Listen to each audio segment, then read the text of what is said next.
pelo poder da Tua palavra na nossa vida, pois nós oramos agradecidos em o nome de Jesus. Amém.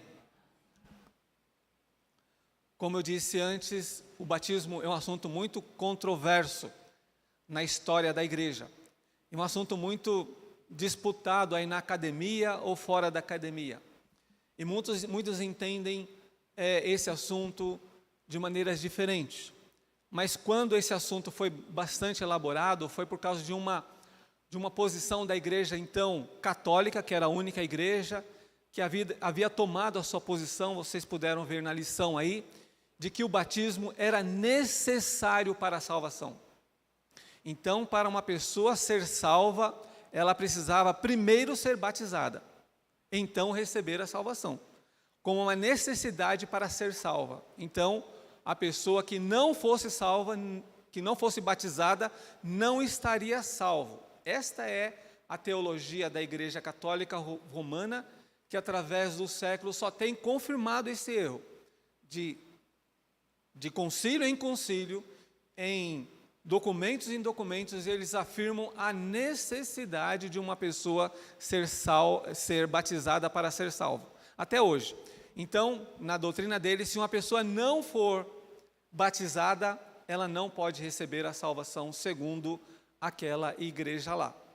Mas isso é desmentido por vários textos, né? O próprio, como vocês viram aqui na lição, o próprio ladrão na cruz, ele não foi batizado, mas foi salvo. Então, só aquele texto ali já é suficiente para perceber que o batismo é algo importante, é algo necessário, mas não é algo fundamental para a nossa salvação. Ele é algo que não é para a salvação, mas é algo porque nós fomos salvos, então nós devemos ser batizados. Aqueles que foram salvos, redimidos, reconheceram os seus pecados, então eles são levados ao batismo, como obediência à palavra de Deus. Então, nós não somos batizados para ser salvos, nós somos batizados porque fomos salvos. Não sei se os irmãos perceberam a diferença, né? Então, nós não somos salvos, nós não somos batizados para ser salvos, mas nós somos batizados porque já fomos salvos em Cristo Jesus. É uma posição diferentemente de outras doutrinas. E a gente vai aí ao longo do tempo minimizando todos aqueles erros pelos quais nós podemos diminuir esse assunto. Bom, primeiro, o batismo é um sinal do pacto. Por isso que nós, reformados, insistimos sempre nesse tema do pacto, da aliança que Deus fez com o seu povo.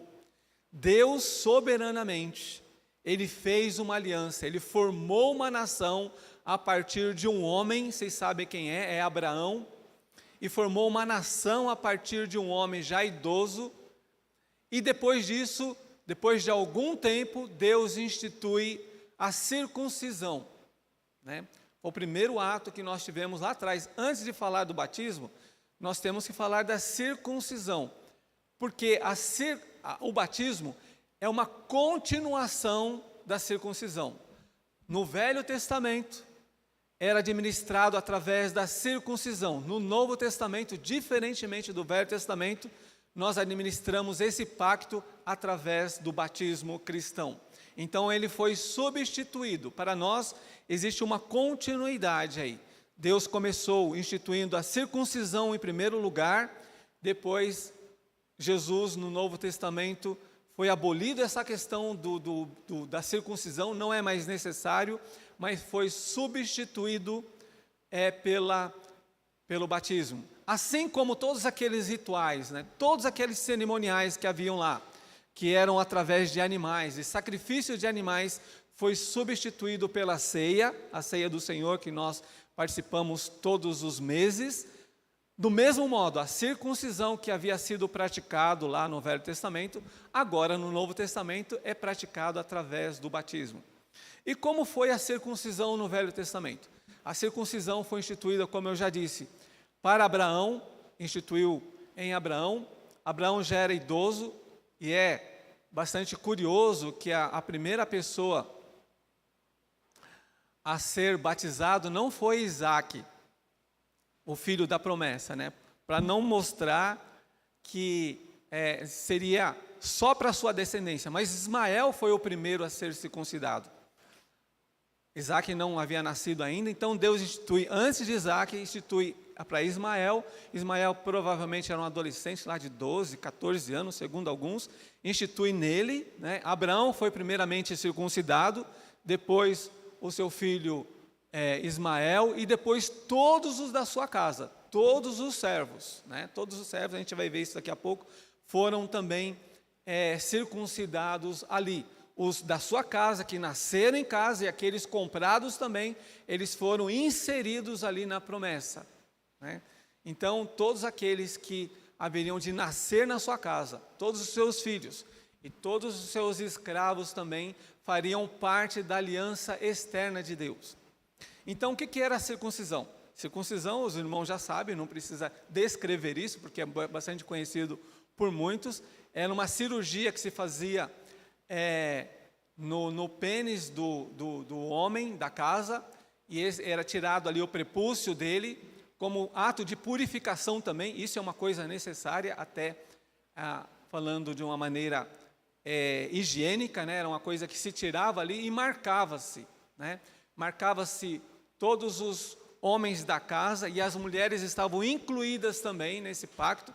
Daqueles que haveriam de nascer ali, as mulheres estavam incluídas nessa promessa também. Era feito nos homens, como semente, como continuidade, mas as mulheres estavam também, faziam parte da aliança, que era toda a sua casa. Ninguém seria excluído da aliança de Deus, qualquer pessoa, mesmo escravo, estariam incluídos ali. E os judeus faziam isso continuamente. Até hoje eles fazem isso, né? E todos aqueles convertidos também ao judaísmo deveriam ser circuncidados também, os chamados prosélitos. Quem eram os prosélitos? Eram aquelas pessoas que não haviam nascido no judaísmo, na nação judaica, mas eram convertidos à fé judaica. Esses também tinham que passar pelo ritual da circuncisão, que era um ato dado por Deus, era uma aliança de Deus com o seu povo, era uma marca, era uma confirmação. E é interessante, falando aqui mais de uma maneira mais pastoral, era um modo de Deus dizer para as pessoas o seguinte: você é meu, você me pertence, você faz parte da minha ação especial sobre você. Você sabe que Deus, aí Ele abençoa todos de maneira geral, né? Deus dá o seu sol, a sua chuva para todos, né? Todos têm o privilégio de desfrutar das bênçãos naturais de Deus. Mas Deus também, Ele se revela de uma maneira especial, não somente geral, na natureza, na vida. Deus dá a vida para as pessoas e dá a natureza à sua volta. Essa é a bênção natural que Deus dá a todos os homens, independentemente se ele serve ou não a Deus. Então essa é a chamada de bênção geral ou natural que nós podemos perceber. Mas Deus trabalha também de uma maneira especial, de uma maneira espiritual no seu povo, se revelando em especial somente a eles. Somente Deus vai se revelar somente para o seu povo, para o povo da circuncisão, para o seu povo que Ele haveria de manifestar a sua graça, a sua palavra, o seu amor de uma maneira especial, salvando aquele povo ali. Começa com Abraão, vocês sabem da história. Deus vai lá em Ur dos Caldeus e soberanamente chama Abraão e o tira de lá do paganismo e se revela a ele dizendo: eu sou o Deus Todo-Poderoso, anda na minha presença, sê perfeito. E Deus faz um pacto, uma aliança com ele, né, através daquele sangue que seria derramado ali. Então já prenunciando algo que haveria de acontecer mais tarde. Então quando se faz essa marca ali no seu povo, quando Deus diz isso, você sabe que a aliança é um pacto, é um contrato mesmo entre Deus e os homens. Deus dizendo: eu vou ser o seu Deus e você vai ser o meu servo, você vai ser o meu filho, eu vou andar com você, você vai andar na minha presença e eu vou andar no meio de vocês. Era isso que Deus estava dizendo, mostrando uma aliança, um contrato de Deus, e é Deus que estabelece as regras, não é o homem. O homem é apenas o agente de Deus ali para manifestar a glória de Deus ali no mundo. Falar dele, falar do seu amor e tudo mais. Mas Deus é que toma a iniciativa. Isso é muito importante dizer. Não é o homem que vai a Deus, mas é Deus que vem ao nosso encontro. Foi Deus que foi atrás de Abraão. Não foi Abraão que foi atrás de Deus. Abraão estava perdido lá no paganismo, adorando a lua, as estrelas. Era isso que eles faziam lá em Ur dos Caldeus. Então Deus vai lá soberanamente, tira ele de lá. Isso já mostra a graça especial de Deus na vida, e faz um pacto, uma aliança. Imagine Deus soberano fazendo um pacto com um homem pecador, soberano, dizendo que ele vai ser o seu Deus por todos os séculos dos séculos. E faz uma aliança com a sua casa também. A gente vai ver isso um pouco mais adiante. E quando Deus estabelece essa aliança, diz o seguinte: vocês vão ser diferentes de todos os outros povos. Todos os outros povos não têm esse privilégio que você tem agora, Abraão. Eu vou fazer um pacto, uma aliança. Anda na minha presença. Ser perfeito. E eu vou andar no meio de vocês também. Tem um cântico que fala exatamente sobre isso, né? Senhor Deus está no meio de ti. Senhor Deus te salva. Sobre ti se alegrará. Ele em amor te louvará. Então, nós somos abençoados por aquilo que Deus veio fazer na nossa vida. Então é Deus tomando a iniciativa de fazer um pacto, uma aliança. Isso significa o batismo também, daqui a pouco a gente vai ver sobre isso. Então vamos ver lá, em Gênesis capítulo 17, Deus estabelecendo a sua aliança. Gênesis 17, de 9 a 14. Vamos ler aí. Alguém pode ler para nós, por favor?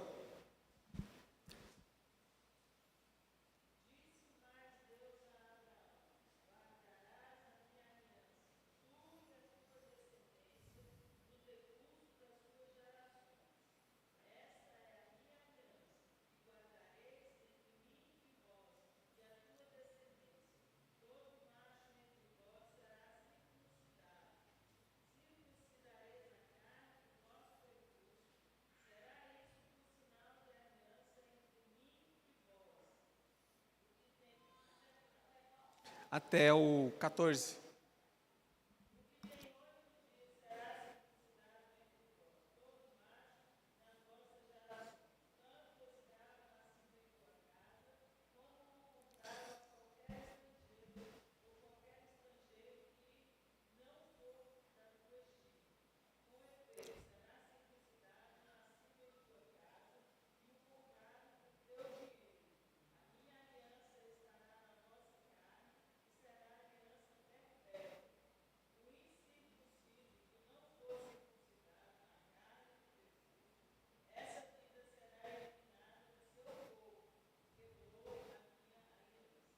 Então aí todos deveriam se circuncidar. Se quisesse fazer parte da aliança, deveriam se submeter à vontade de Deus, naquele momento ali.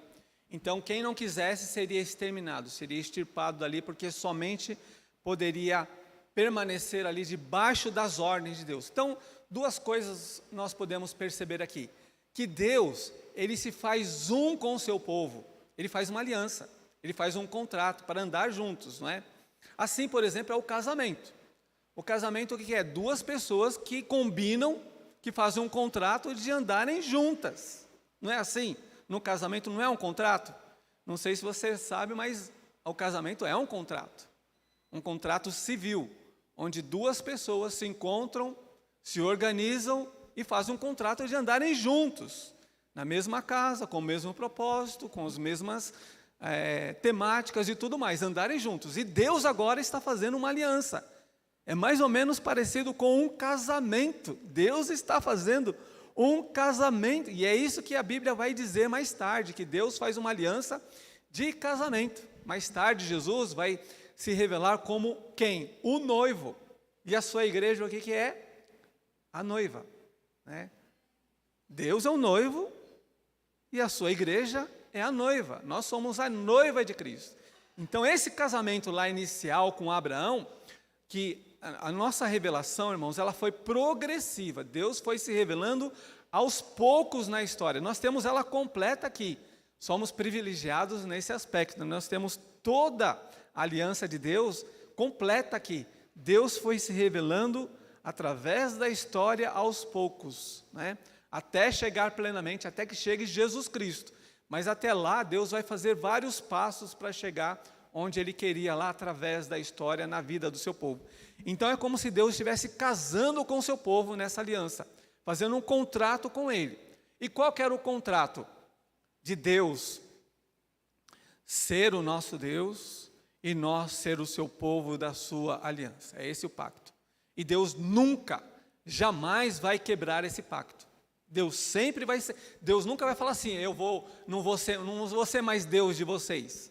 Eu me arrependi, eu não quero mais ser, não quero mais essa história. Eu quero o divórcio. Deus nunca vai fazer isso, né? Apesar das pessoas fazerem isso, Deus nunca vai fazer isso com o seu povo. Ele sempre vai perseverar na vida desse povo. Ele nunca mais vai abandonar o seu povo. Deus fez uma aliança, fez um casamento, entre aspas, ali, com Abraão, seu povo, e a sua descendência toda, dizendo, eu serei para sempre o Deus de vocês, e vocês vão, é Deus tomando a iniciativa. Como essa aliança estava sendo demorada para Deus cumprir, né? Porque Ele falou assim, olha, eu vou te dar uma terra, eu vou te dar muitas coisas, e aquilo lá estava demorando muito, e Abraão falou assim, cadê o filho? Cadê meu filho? E cadê a terra? Abraão sempre falou assim, olha, o Senhor falou, cadê meu filho? Não tinha chegado. Deus falou assim, olha, eu vou fazer isso. Mas Deus demorou, sabe quanto tempo para cumprir a sua promessa em Abraão? 25 anos. Deus fez a promessa em Ur dos Caldeus, que haveria de dar um povo, uma nação, dizendo que ele seria pai de numerosas pessoas, de numerosos filhos, mas Deus demorou 25 anos. E lá pelo meio do caminho, Deus fala o seguinte, olha, faz o seguinte, Abraão tinha perguntado de novo, cadê meu filho? Né? Para Deus, você fez uma promessa, cadê? E cadê a terra? E Deus fala o seguinte, olha, eu vou fazer isso, calma lá. Nós somos muito apressados, né? Nós queremos realmente as promessas de Deus se confirmem automaticamente, né? Mas Deus não é assim, Ele tem um tempo determinado para fazer aquelas coisas lá. E Deus uma vez falou para Abraão assim, olha, Abraão se levantou pela madrugada lá, e Deus falou assim, parte alguns animais aí. E Deus já sabia, Deus vai fazer uma nova aliança com ele. Abraão foi lá, partiu aqueles animais, colocou uma banda para um lado, outra banda para o outro, né? Colocou todos aqueles animais ali, e lá no meio, Deus passou no meio daqueles animais ali, mostrando que aquilo era uma aliança. Olha, Abraão, eu vou mostrar para você agora como é sério esse negócio aí da minha aliança. E isso daí já se praticava antigamente, esse negócio de partir animal de um lado para o outro, já era muito comum antigamente. Era um sinal de que, se alguém descumprisse aquela aliança ali, deveria acontecer com a pessoa o que aconteceu com aqueles animais ali. Então Deus estava dizendo assim, aconteça comigo o que aconteceu com esses animais, se eu não cumprir a minha parte na aliança. Deus estava fazendo uma aliança de sangue, dizendo, eu vou cumprir, você vai ter um filho, você vai ser o pai de uma numerosa nação, então eu vou cumprir. E se eu não cumprir isso em você, Abraão, vai acontecer comigo. Deus estava colocando em jogo lá a sua soberania, a sua eternidade, tudo ali na vida de Abraão. Eu estou fazendo uma promessa de pacto, de aliança, de juramento ali diante de Abraão. Então Deus estava dizendo, aí Abraão ficou mais tranquilo, né? Deus vai cumprir isso mesmo, porque olha o que ele fez. Ele fez uma aliança que se fazia lá no mundo, né? As pessoas faziam isso mesmo. Faça Deus comigo o que aconteceu com esses animais sendo partido ali. Deus estava comprometendo a si mesmo em cumprir. Deus não falha. Quando a Bíblia fala assim que Deus cumpre a sua palavra, Ele não pode voltar atrás. Aquilo que Ele promete, Ele cumpre. Então a aliança, por isso que é muito importante para a gente o batismo, tem um significado muito especial, é Deus se comprometendo, dizendo que Ele será o nosso Deus até o final. E quando nós somos batizados hoje, é como se Deus dissesse para nós, é como se Deus diz, né? Você é meu e nada vai tirar você da minha presença, nada. É como Jesus diz: as minhas ovelhas me pertencem, eu dou a minha vida por elas, e ninguém as arrebata da minha mão. Não há diabo, não há tentação, não há nada na vida de uma pessoa que pode impedir uma pessoa de sair da presença de Deus. Então você pode ficar tranquilo, porque uma vez quando Deus chama essa pessoa, Ele vai e completa essa obra até o final. Não é como muitas pessoas que falam aí fora, né? Você ouve muito isso. Ah, mas você pode perder a salvação a qualquer hora. Isso é impossível. Se a pessoa já recebeu essa salvação, ele vai continuar com ela até o final. Não é uma loteria. Salvação não é uma loteria. Ah, hoje eu posso ganhar, mas pode perder tudo amanhã. Não, não é assim. Salvação é uma coisa que Deus se compromete.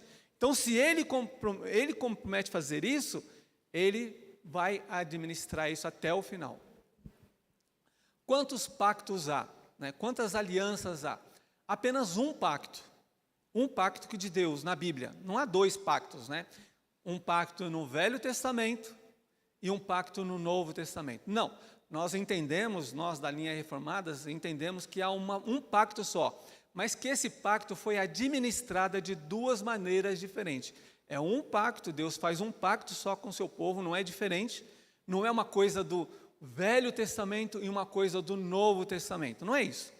Nós temos apenas um pacto, uma aliança, que são administradas de duas maneiras. No Velho Testamento era administrada através de leis, de princípios, de normas, que foram manifestas através dos 10 mandamentos, no Velho Testamento, através da tábua da lei. Né? Havia 2 tábuas, né? Na primeira tábua havia 4 leis ali acerca de Deus, e na outra tábua mais 6 leis acerca do nosso relacionamento com as pessoas. Então Deus colocou assim, no Velho Testamento: a minha aliança com vocês vai ser o seguinte: eu vou ser o Deus de vocês, eu vou abençoar, mas vocês têm que cumprir isso daqui. Esse é o contrato, né? Porque o contrato sempre tem 2 lados, não tem um lado só. Tem um lado de Deus, mas tem um lado do homem. Então vocês vão cumprir esses 10 mandamentos aí, tá certo? Só que o que aconteceu na história foi o seguinte: Deus sempre foi fiel, mas o homem não.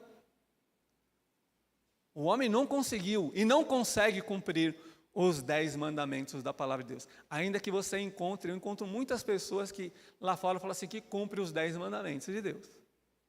Mas na verdade não consegue. Profundamente, para sempre, e nunca vai falhar. Não. Deus deu o seu mandamento exatamente para isso. Por isso que nós precisamos de um Salvador. E quando Deus dá esses 10 mandamentos para nós, ao lado do mandamento, o que Ele também institui? Sacrifícios. Isso é maravilhoso você perceber que, por um lado, Deus dá os 10 mandamentos, mas Ele, já sabendo que o homem não pode cumprir os 10 mandamentos, o que Ele coloca ao lado dele? Sacrifícios. Toda vez que o homem não conseguiria satisfazer a lei de Deus, o homem tinha que ir lá e sacrificar um animal. Por quê? Era assim que Deus havia instituído. Então, como o homem é pecador e sempre pecador, e nunca deixará de ser pecador, então ele precisava e quebrava toda a aliança de Deus. Então aqueles sacrifícios ali deveriam ser feitos continuamente, não parava, era todos os dias, não havia um dia sequer que não havia sacrifício em Israel, não havia, todos os dias era dia de sacrifício, ou sacrifícios chamados de sacrifícios contínuos, que eram aqueles lá instituídos por Deus, um número grande de animais que eram mortos ali todos os dias, e aqueles sacrifícios pessoais, que a pessoa tinha cometido, então ela ia lá sempre ao sacerdote cumprir a sua obrigação, que era dizer, olha, eu sou pecador, pequei, não cumpri a lei de Deus, e aquilo era aceito por Deus, era aceito. Então a pessoa quebrava os mandamentos e se fazia aquilo lá, e não parava nunca mais, não tinha fim, porque o pecado não tem fim, né? Você não pode dizer assim, não vou pecar nunca mais. Não vou pecar nunca mais. Por isso o homem, de certa maneira, ele é pecador. E ele continua sendo pecador. Então ele quebra sempre a vontade soberana de Deus. Perceba o seguinte, Deus é um ser moral. Ou seja, quando eu falo que Deus é um ser moral, é porque Ele exige de nós um certo tipo de comportamento, um certo tipo de atitude que Ele requer, e é Ele que estipula na sua palavra. Não somos nós que vamos dizer, eu devo andar assim. Não, não, não. Você deve andar segundo o que Deus manda fazer, do modo como Deus descreve, não é o que você imagina. E você vai encontrar essa vontade de Deus somente na sua palavra. Somente nela você pode perceber o que Deus exige de nós, porque Deus é um Deus moral. Ele é santo, Ele odeia o pecado e exige que os seus filhos andem assim, assim, assim, assim, assim, para satisfazer a lei de Deus. E o homem vai conseguir satisfazer a Deus? Nunca, porque o padrão de Deus é muito elevado. Como disse para Abraão, né? Ser perfeito como eu sou perfeito. E Jesus disse para a sua igreja o seguinte, sede perfeito como perfeito é o vosso Pai Celeste. Então o padrão de Deus é muito elevado para o nosso nível, que somos pecadores, é vendido ao preço de escravidão, como diz o apóstolo Paulo. Então nós sabemos que somos pecadores e Deus é um Deus muito exigente e nós não conseguimos satisfazer a vontade de Deus nesse corpo, nessa vida que não temos. Então Deus administrou no Velho Testamento dessa maneira, através de leis, de obras, porque Ele disse, a alma que pecar, essa morrerá, diz as Escrituras.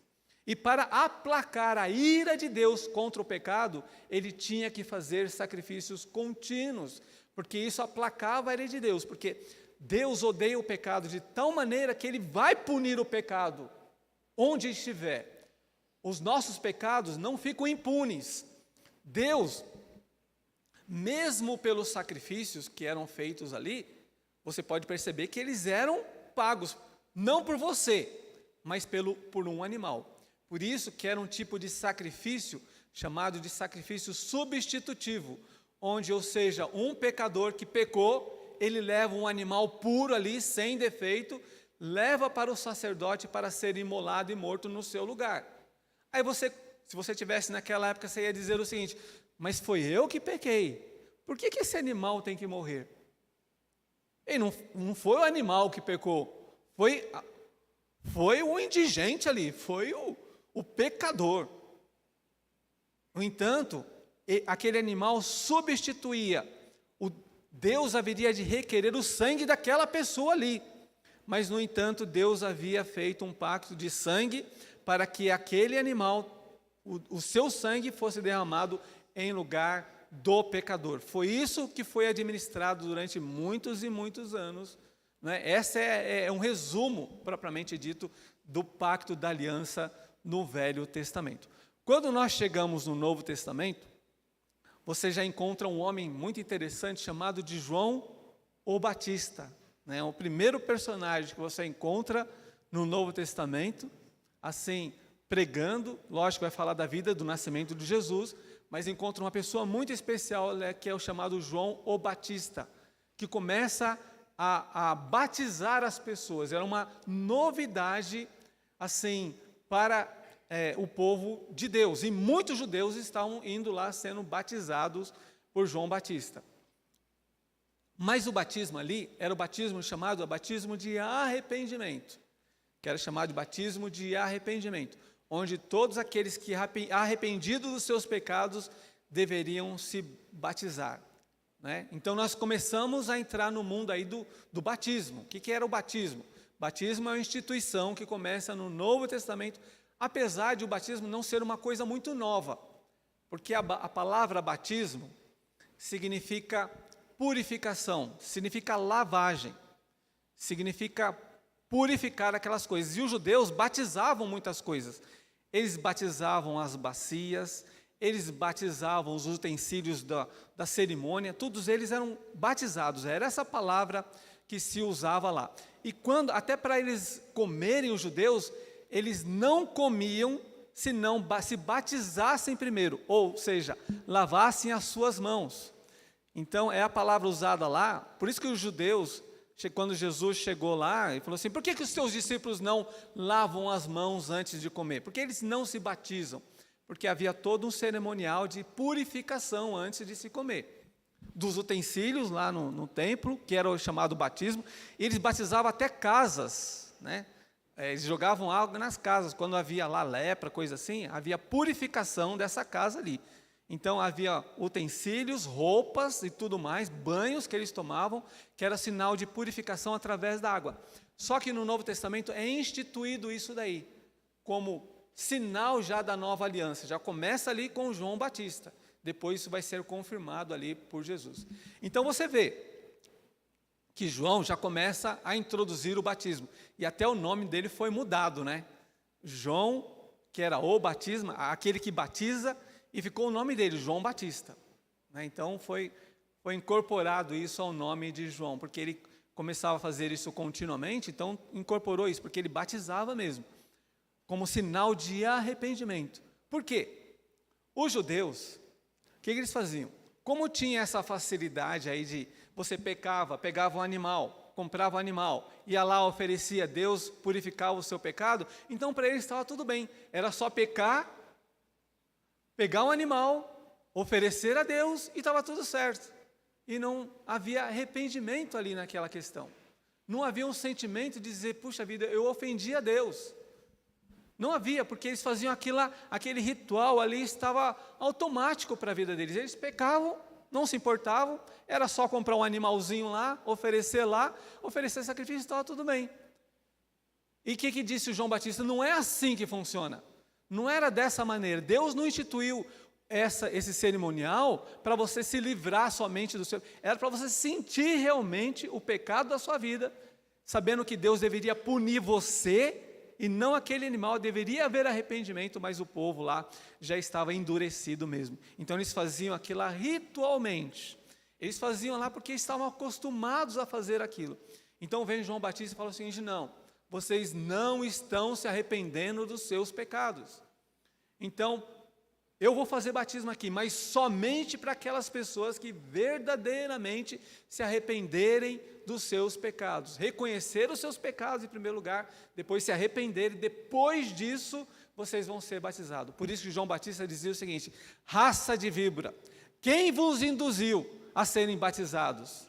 Raça de víboras, olha só, de serpentes, vocês são raça de serpentes. Vocês acham que vocês podem vir aqui ser batizado assim numa boa? Não. Produzir frutos dignos do quê? De arrependimento. Depois vocês vêm aqui. Vocês se arrependam primeiro lá na sua vida, depois vocês vêm aqui para ser batizado.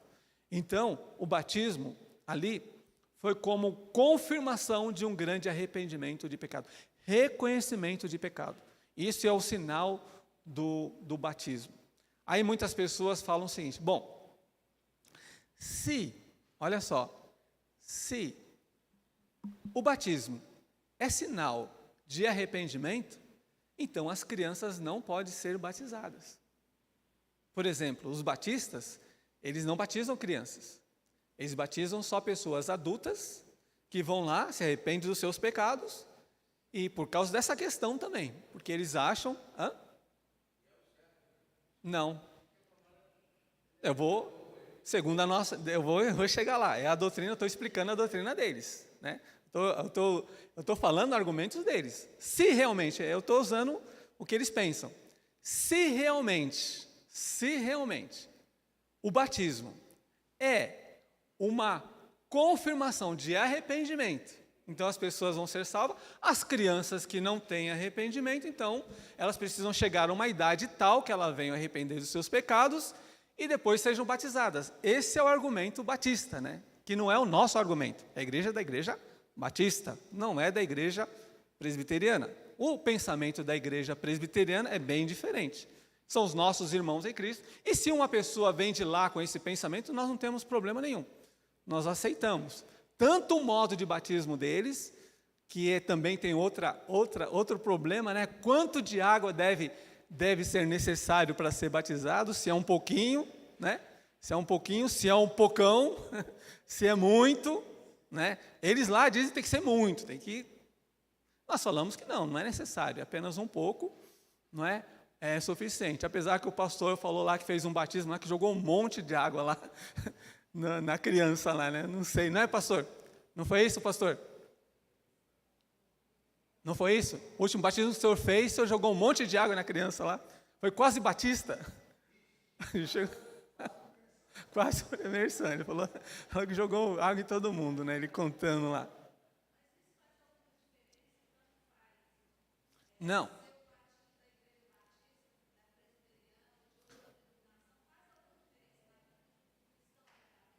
Não é assim. Se tanto faz, tem gente que fala assim, eu já vou... Sim.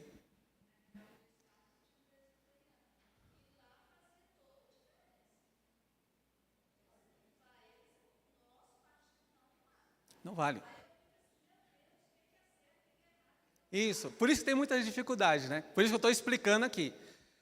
Para a Igreja Católica de um jeito, para os batistas de outras denominações também tem um entendimento diferenciado de batismo. E nós temos que respeitar o modo deles pensar e a tradição deles. Se você vai na igreja dele, você tem que andar segundo as normas dele. Eu, por exemplo, eu pregava em igreja batista.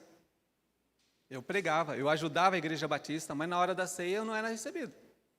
Eu podia pregar, podia fazer tudo, mas eu não podia participar da ceia, porque eu não era para eles, eu não era irmão. Por quê? Porque eu não participava do mesmo modo como ele. O batismo tem que ser o batismo por imersão, e eu não tinha batismo por imersão. O meu batismo não foi por imersão. Então, por que eu não tinha batismo de imersão? Eu só podia pregar, mas não podia participar da ceia. Era negado para mim a questão da ceia, né? Não é o caso da nossa igreja aqui. Nós aceitamos as pessoas que vêm desse tipo de conduta. É a questão de quantidade de água. Mas tem também, não é só a questão da água, é a questão também de crianças ou não fazer parte desse batismo aí, né? Então, a grande dúvida é essa. Por isso que eu falei antes da questão do pacto. Porque nós somos uma igreja pactocional. Ela é através do pacto. Ela é uma igreja aliancista, a nossa igreja. É uma igreja da aliança. Nós estudamos a aliança em primeiro lugar. Se lá no Velho Testamento, Deus falou aquilo lá, como sinal dele, da presença dele, para ele e para os seus filhos e para os servos, para todos que nascessem, com quanto tempo de vida uma criança era circuncidada? 8 dias. Então, ela não sabia o que era nada, então, ela entrava na aliança a partir dos 8 dias de idade. Tanto Jesus foi circuncidado aos 8 dias de idade. Então, por isso que a nossa igreja é aliancista, ela é pactual, ou seja, ela segue essa ordem. Por isso que o batismo nosso, ele toma o lugar do quê? Da circuncisão. É uma continuação para a gente. Então, se ela toma o lugar da circuncisão, coisa que nós não praticamos mais, e a igreja cristã, os discípulos não mais batizavam, não mais circuncidavam, mas batizavam todos da casa, e ela continuou a fazer isso por muitos e muitos anos. Então, uma igreja continuista, ou seja, algumas coisas passam do Velho Testamento para o Novo Testamento. O que não passa para o Novo Testamento? A circuncisão.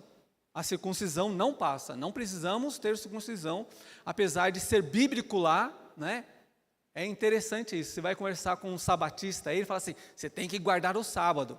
Aí eu falo assim: você já fez circuncisão? Não, mas está lá. Por que você não fez? Você não guarda outras coisas? Por que você não sacrifica? Por que você não tem um curral na sua casa para fazer tudo lá? Mas pega só o sábado, né? Ele enche a paciência da gente com questão do sábado. Porque existe uma outra história por aí.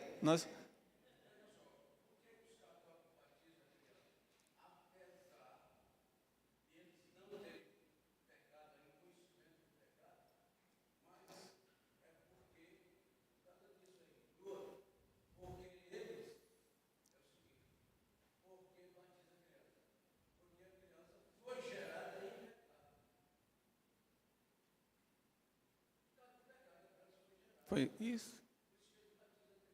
E nós também batizamos as nossas crianças, né? Porque sabemos disso. Mas por quê? Porque a aliança de Deus, apesar de quando uma pessoa adulta ela só é batizada se ela crê. É preciso o arrependimento. Isso é necessário dizer. Hã? Isso, está escrito isso daí. Mas e os nossos filhos? Os nossos filhos, como é uma aliança externa, o nosso batismo é um ato externo. Não significa salvação. Para a Igreja Católica é salvação. A Igreja Católica, você vai lá nos documentos dela, ela pratica, se você for batizado numa Igreja Católica, você já está salvo. Se você for excomungado, você está no inferno. É assim que funciona lá. Mas para nós não é um sinal de salvação, como eu disse lá no início. É apenas um ato externo de uma graça que deve ocorrer no coração. Uma pessoa pode ser batizada, pode participar da ceia, mas necessariamente ela é salva? Não, porque são atos externos. Isso é uma prática, é um ritual, é mais do que um ritual, mas é uma prática externa, né? Então, quando um pai apresenta o seu filho para ser batizada, é como que trazendo à memória a aliança de Deus com o seu povo. Olha, o Senhor prometeu ser o meu Deus e prometeu ser o Deus dos meus filhos. Mas isso não significa salvação, significa pacto, significa aliança, significa um acordo. Agora, se vai cumprir ou não é outra questão.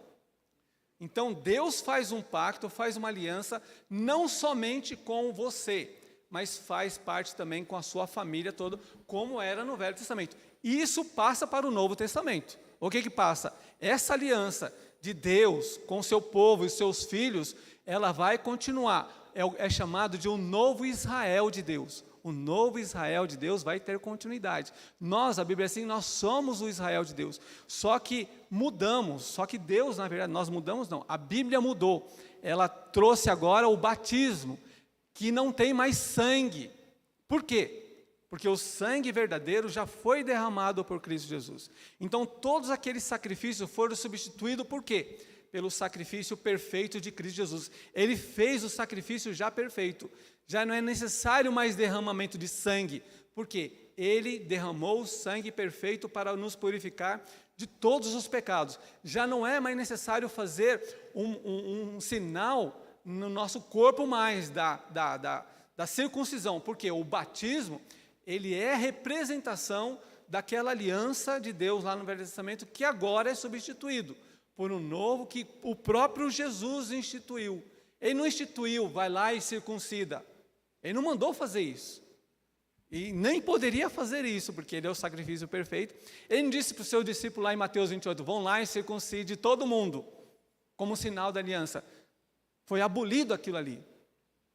Teve o seu propósito, teve a sua a finalidade cumprida no Velho Testamento, mas no Novo Testamento foi substituído. Nós substituímos todos os sacrifícios pela ceia e substituímos a circuncisão por algo mais simples, mais puro, que é a apresentação dos a nós, os convertidos, e também a família chamada família da aliança. Se alguém tem dúvidas sobre isso, Van Groningen escreveu um livro muito interessante que fala da família da aliança. Ele fala desse traço aí de toda a família sendo incorporada na igreja. Então, na nossa visão reformada, o batismo, nós vamos ver poucos aqui. Vamos ver lá em Colossenses capítulo 2, versículos 11 e 12. Colossenses 11 e 12.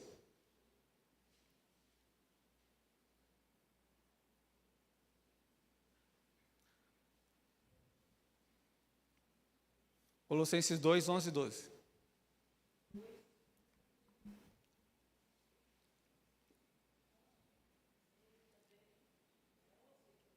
Colossenses 2, 11 e 12. Pode ler.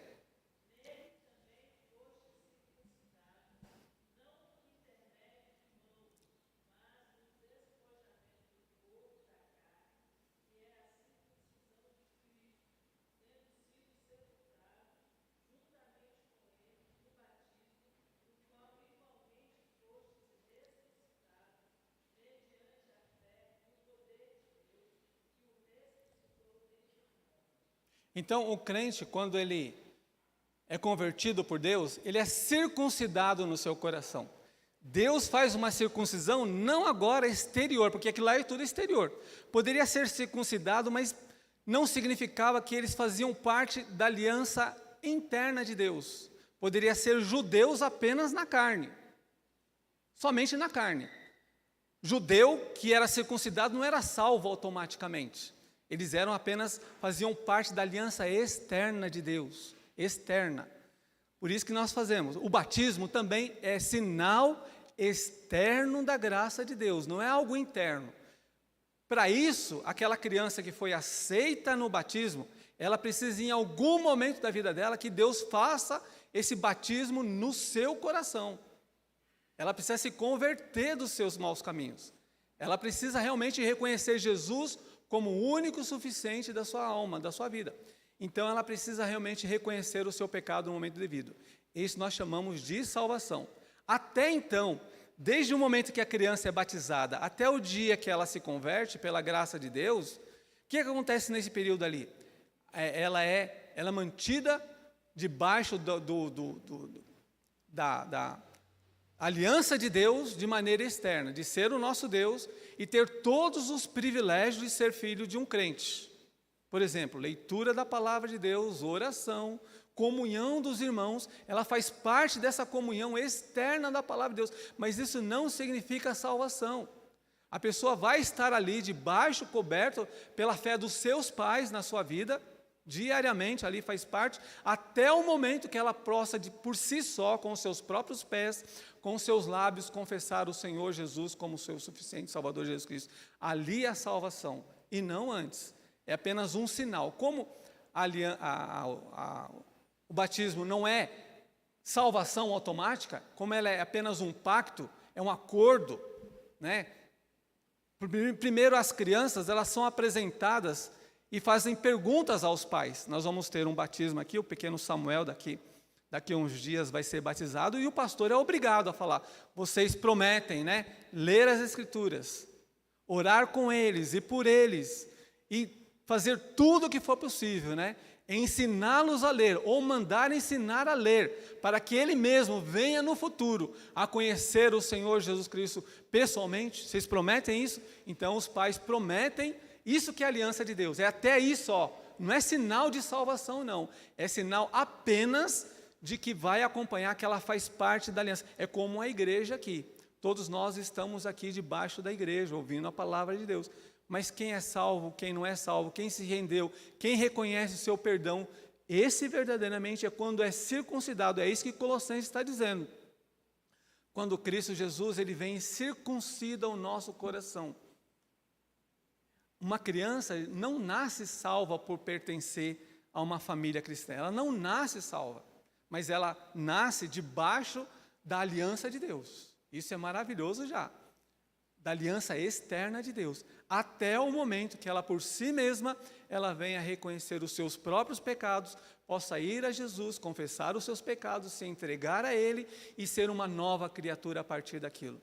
Então, nós fazemos parte como uma igreja aliancista, que vamos desde o Velho Testamento, vamos no Novo Testamento, e essa nova aliança, ela vai se cumprindo. Na verdade, nunca houve pacto de obras. A gente fala assim, pactos de obras e pacto da graça, né? Então, pacto de obras e pacto de graça. Nunca houve pactos de obras, porque Deus não ia fazer uma coisa que é impossível para o homem fazer. Porque se fosse um pacto de obras, né, somente, eu não seria salvo nunca. Ninguém seria salvo, nem o judeu, nem Abraão não cumpriu. Nem ninguém, somente Jesus.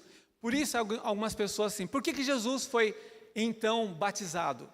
Né? Vocês sabem disso, porque o batismo de João Batista, como que era? Batismo para arrependimento. Mas Jesus Cristo chega para João Batista e fala assim, me batize. E João Batista fala assim, eu não, eu vou te batizar, eu que preciso ser batizado por ti. Você vem a mim, o meu batismo é de arrependimento, você vem, faça isso. Eles não entraram em discussão, cumpra a palavra, me batize. Assim como Jesus Cristo se submeteu à circuncisão com 8 dias, ele não foi circuncidado. Circuncisão era a aliança, e ele se submeteu a isso também. E quando, olha só que maravilhoso você perceber isso, quando ele é batizado também, não é porque ele se arrependeu, porque Jesus não se arrependeu de nada. Ele era um homem perfeito que nunca pecou. Ele era semelhante a nós em todas as coisas, menos o pecado. Semelhante a você, com todas as debilidades que você tem na vida, ele tem também sem pecado algum. Ele sabe o que é padecer, ele sabe o que é tristeza, ele sabe o que é angústia, ele sabe todos os sentimentos ruins, ele sentiu também.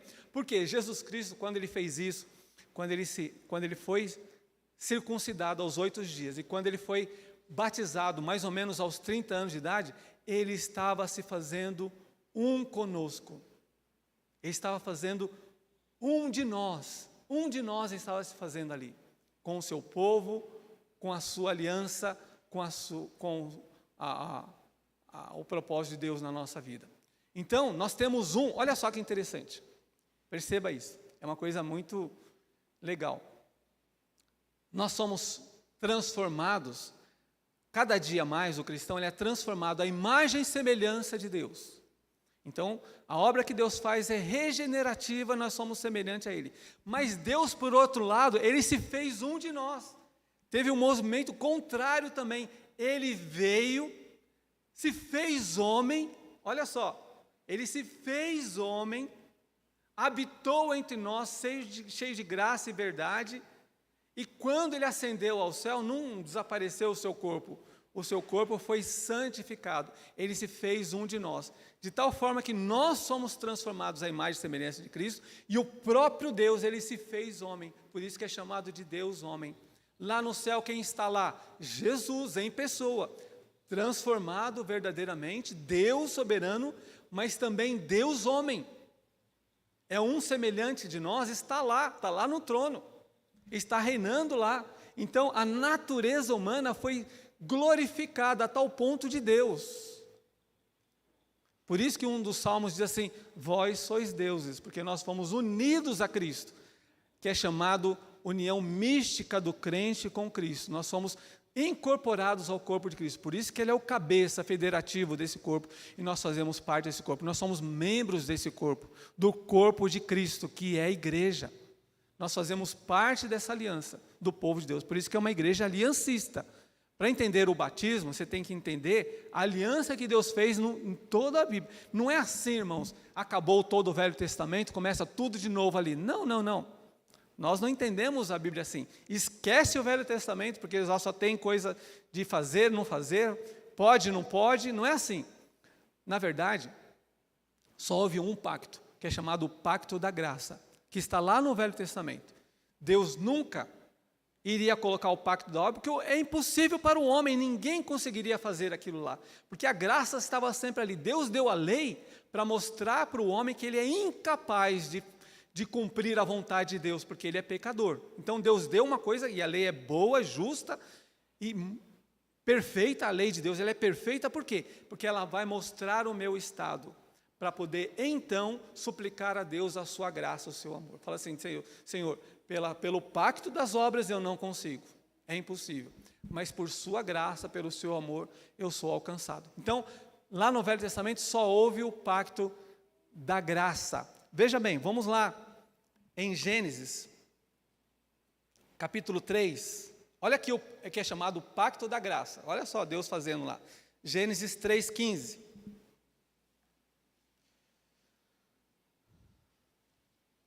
Alguém lê para mim.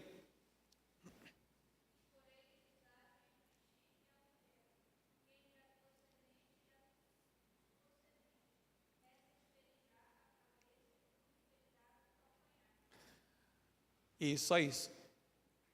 O que Deus estava fazendo ali? Eu porei inimizade entre você e o mal, entre o seu descendente, que é o descendente da mulher, da serpente, que haveria de cumprir, e o descendente da mulher. Tu lhe ferirás a cabeça, e ele ferirá o calcanhar. Ou seja, olha só que Deus, esse é o chamado pacto da graça, em que Deus, Ele vai mostrar a sua graça dizendo que um descendente, o descendente da mulher, haveria de esmagar o poder da serpente. o descendente da mulher haveria de esmagar o poder da serpente. Então aqui já está embrionariamente, é como se fosse uma pequena semente, que haveria de evoluir mais tarde, que é o Senhor Jesus Cristo. O descendente da mulher se refere a Cristo, mas isso ia acontecer lá na história, mais tarde. O nosso Salvador já estava prometido lá. Era Ele que ia fazer isso. Por isso que Moisés, ele fala assim, depois de mim, haverá alguém semelhante a mim, que vocês devem dar ouvido a eles. A ele. Moisés é representante do quê? Da lei. Através de Moisés veio o quê? Obedeça. Por isso que você não deve voltar mais lá para o Sinai, porque Moisés é lei. Você consegue cumprir a lei de Deus, então vai lá. Se o homem pegar a lei, pela lei viverá. Então tem as bênçãos e a maldição. Se você cumprir a lei perfeitamente, você vai ser abençoado. Se você não cumprir a lei, você vai ser amaldiçoado. Você quer ir para a lei? Mas Moisés diz o seguinte, vai vir um semelhante a mim, que é Jesus. Um profeta semelhante a mim. Então, ou você vai para Moisés, que é a lei, ou você vai para Cristo. O que é Cristo? É o Salvador. A lei vai mostrar que você é pecador, que você está perdido. Cristo Jesus vai cumprir a lei perfeitamente e vai dar salvação gratuitamente. Aquilo que eu não posso fazer, Cristo Jesus foi e fez. E Ele garantiu, por isso que Ele diz assim, pregue, anuncie a salvação de graça. Aquele que crê em mim será salvo. Ide, pregai, anunciai. E batize essas pessoas. Batize aqueles que são seus. Agora aquela pergunta lá que foi feita ali. Bom, o batismo. Como a gente vê aí muitos traços de batismo. Esse aí foi uma pincelada, por isso que você tem dúvida, leia a lição de novo. Né? Leia ela. Essa é a doutrina da nossa igreja.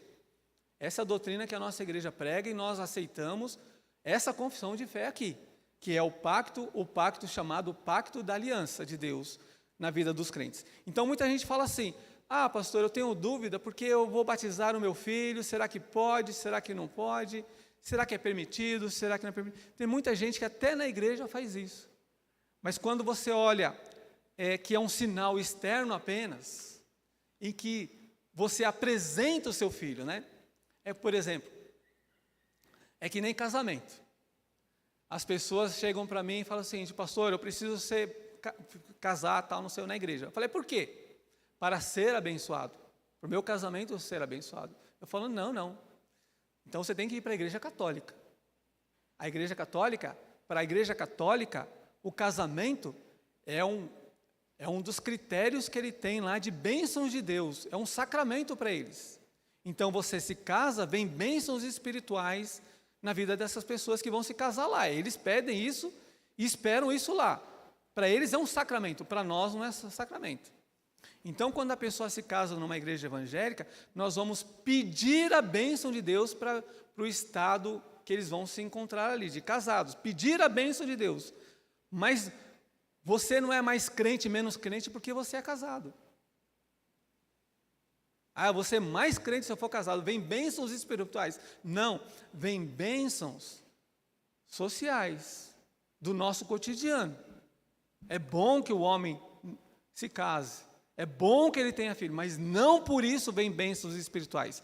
Bênçãos espirituais só vêm através de dois modos para a gente. Só tem dois. Não é porque você é casado, você é mais crente ou menos crente. Só tem dois modos de você ser abençoado por Deus. Quais são eles? Vocês devem responder aí. Para a nossa igreja só tem dois modos de você ser abençoados por Deus. São bênçãos espirituais. Quais são? Como diz a nossa confissão de fé, a correta administração dos sacramentos. Essa é a primeira. Santa Ceia e batismo. E a segunda é a pregação genuína da palavra de Deus. Então você é abençoado por Deus através desses dois mandamentos de Deus. Pregue a palavra e também administre bem o sacramento de Deus. São os dois modos que nós temos. A Igreja Católica tem 7, inclusive o casamento é sinal de bênção espiritual na vida deles. Eles vão ser mais abençoados espiritualmente se você se casar lá.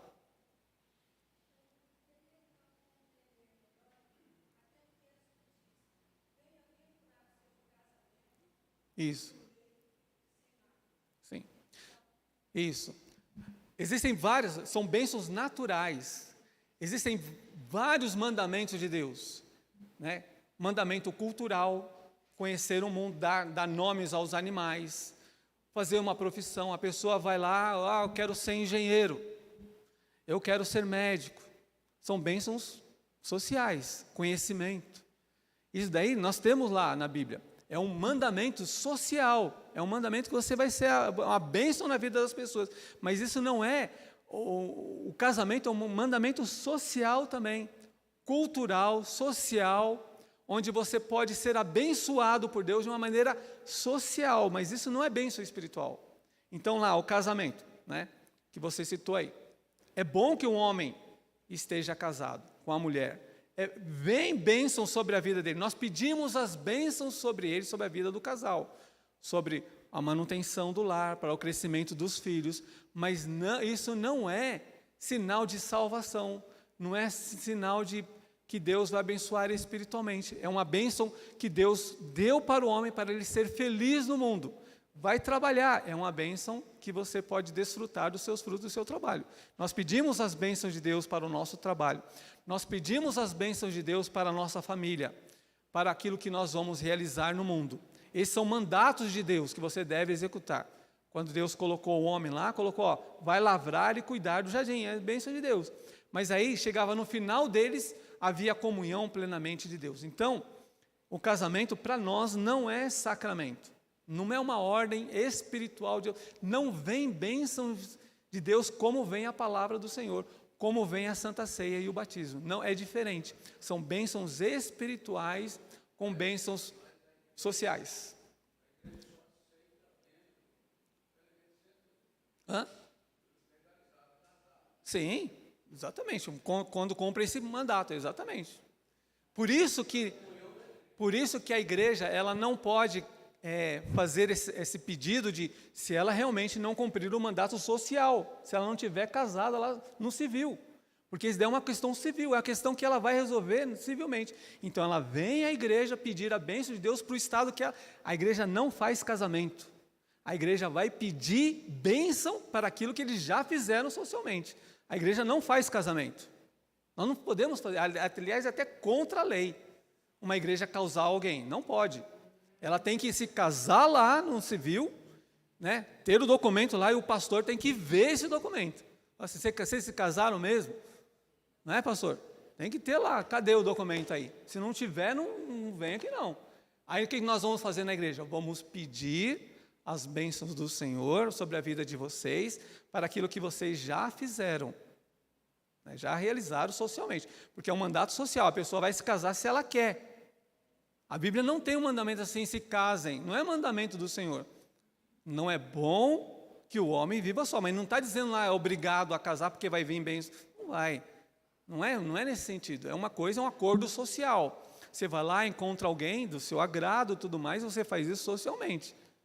Você não faz isso como ordem de Deus, no sentido de que, tem que fazer. Não, a pessoa, há eunucos, como diz a palavra de Deus.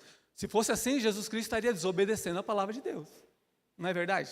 Se fosse assim, Paulo estaria desobedecendo a palavra do Senhor. Não, mas é algo bom, social, que as pessoas devem fazer se assim o desejar fazer. E é muito bom fazer isso daí. Mas não significa como mandato de Deus para a vida das pessoas. Senão Jesus estaria errando, não cumprindo a lei, senão Paulo teria também errado, não se casando e assim por diante. Né? Não confunda essas coisas, né? Sociais com bênçãos espirituais. Nós temos apenas na nossa igreja, temos 2 canais de bênçãos do Senhor. Que a gente pode incluir também a oração e outras práticas também na prática. Mas existem 2 linhas de bênçãos. Você só pode orar se você conhece a Deus, né? A Lídia.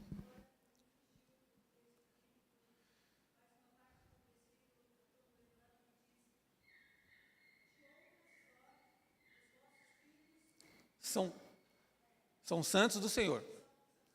Isso. Misto. Não. Paulo está tratando lá, quando Paulo está tratando os Coríntios disso, é interessante. Ele fala assim, olha, porque lá havia uma confusão lá. Havia casamentos mistos lá, de crentes e não crentes. E o apóstolo Paulo fala que o casamento desse pessoal que eram misto, crentes com não crentes, se há dúvida sobre lá. E fala lá que os filhos desses crentes são santos no Senhor, porque tem alguém ali que era crente em Cristo. Então esse alguém, esse filho ali era santo no Senhor, porque havia alguém ali. É o caso de Timóteo, por exemplo. Lembra-se de Timóteo? A mãe e a avó eram da aliança, mas o pai era grego, não era cristão. Então era de um casamento misto. É lógico que a igreja, ela vai ensinar a cristão casar com cristão. Mas se alguém, vamos supor, tem lá um casal, né? E alguém ali se converte. Então tem um crente lá no meio, né? Esse filho ali faz parte da aliança. Nós devemos, né? O pastor tem que, eu sou crente, eu tenho um filho. Eu trago a igreja por causa da minha fé, porque a criança não é batizada pela fé que ela tem, porque ela não tem ainda.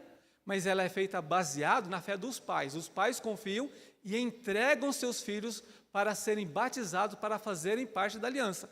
Aí nós temos que, agora se tem dois casais que não são crentes em Cristo, não fizeram a sua profissão de fé, nós não podemos fazer batismo de crianças que não fazem, que um dos pais não sejam professo, conheçam a Cristo e vão dizer que vão ensinar os seus filhos. Então ele não pode fazer isso. Ele só pode fazer se porventura tiver alguém crente ali, né? Não que nós vamos aí dizer que, olha, vai casar aí com não crentes que está tudo certo. Não, é melhor você pensar bem sobre isso.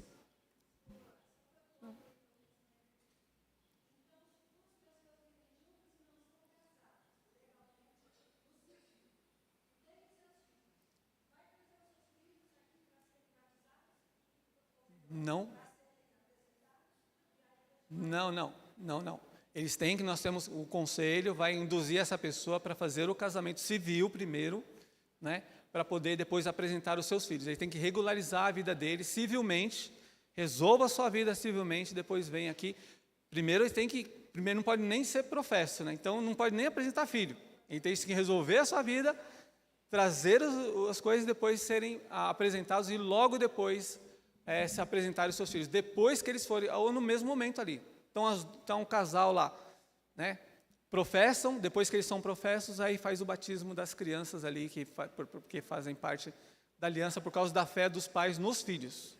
É a fé dos pais nos filhos, não os que os filhos tenham. Ele vai ter que um dia, né, chegar à maturidade, seja lá 12, 13 anos, e dizer o seguinte: olha, eu quero confessar Jesus Cristo como meu único e suficiente, e mesmo essa profissão de fé desse filho ali, não garante salvação, é só obra de Cristo na sua vida, tá bom? Alguém mais tem alguma dúvida?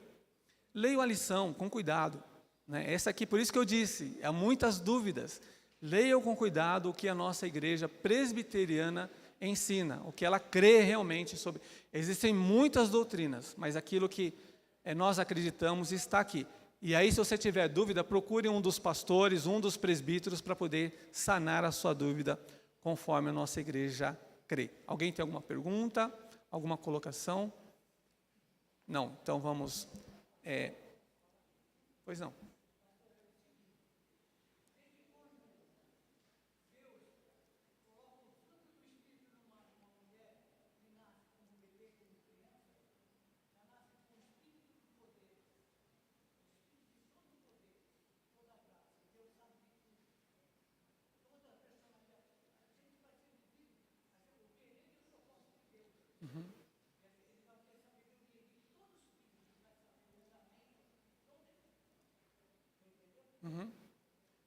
Vamos colocar em pé então, irmãos?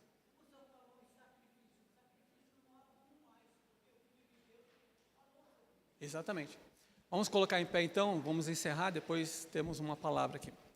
Senhor nosso Deus e Pai, nós graças te damos por essa manhã maravilhosa, por esse assunto, às vezes tão controverso, sobre o batismo, mas te pedimos, Senhor Deus, que o Senhor nos dê graça de sabedoria para estudar esse assunto e ter em alto consideração quando nós participamos de batismos, quando nós vemos essas marcas da Tua igreja aqui na terra, que possamos glorificar por aquilo que o Senhor deu à Sua igreja como marca distintiva de um povo santo, de um povo que Te obedece, E te agradecemos, Senhor Deus, porque o Senhor se faz presente através desses sinais na tua igreja.